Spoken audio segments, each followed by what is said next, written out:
And around 1991, Indian government accepted the liberalization policy, removing barriers on the foreign trade and foreign investment, and enable foreign producers to compete with domestic producers. WTO, that is World Trade Organization. So the aim of this organization is to liberalize international trade.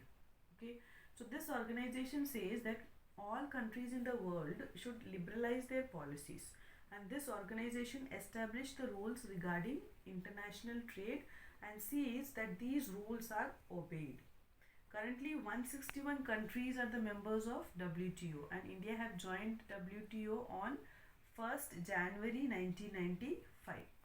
So the rules are supposed to be obeyed by all the countries, but currently developed countries have unfairly retained trade barriers.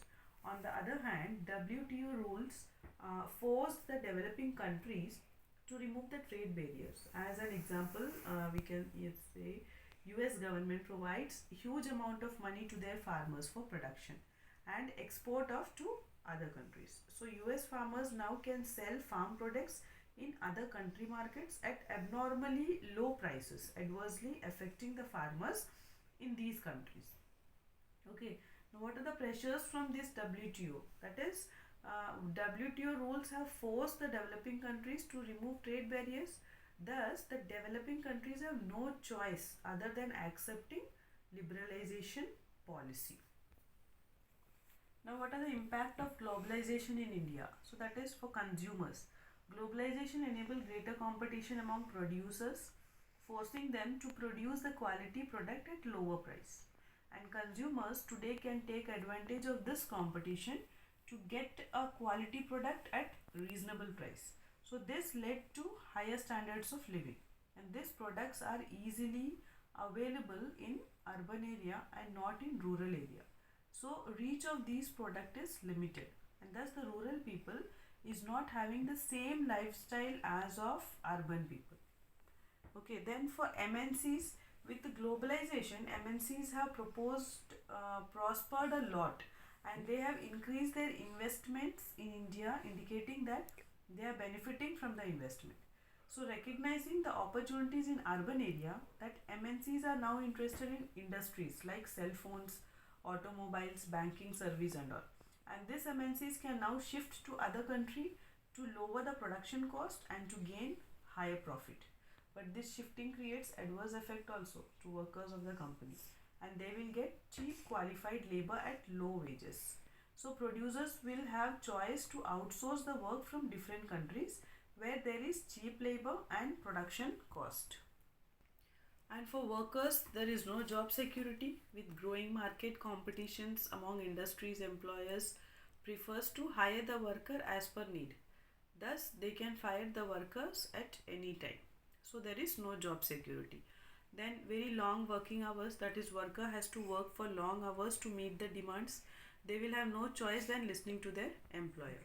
Low wages, that is job opportunities are limited and number of workers are far more than the opportunities. So producers easily get cheap labor and workers are ready to work at less wages. And for small producers we can say they face close competition with established firms. Okay, that is well established firms. They can bear small losses, but small producers cannot bear such loss and ultimately end up selling their companies to MNCs. Like batteries, plastic toys, vegetable oil are some of the example of industries where small manufacturers hit hard due to competition. And some of the Indian multinational companies such as Tata Motors, okay, Infosys, Asian Paints, they benefited with the globalization as they have spread their operations worldwide, and there are enough opportunities for skilled workers, but unskilled workers remained poor. Now, what are the steps to attract foreign investment? So, Government of India set up special economic zones to attract foreign investors. Okay, so ZES, that is Special Economic Zones, SEZ. Okay, so SEZ are the industrial zones where industries get world class facilities such as electricity, water, road transport, okay, storage, educational facilities and all. Companies which are set up in CES area will do not have to pay taxes of initial period of 5 years. And government also allows these companies to ignore um, some of the labor laws, such as instead of hiring on regular basis, these companies are allowed to hire workers for short period, that is whenever required.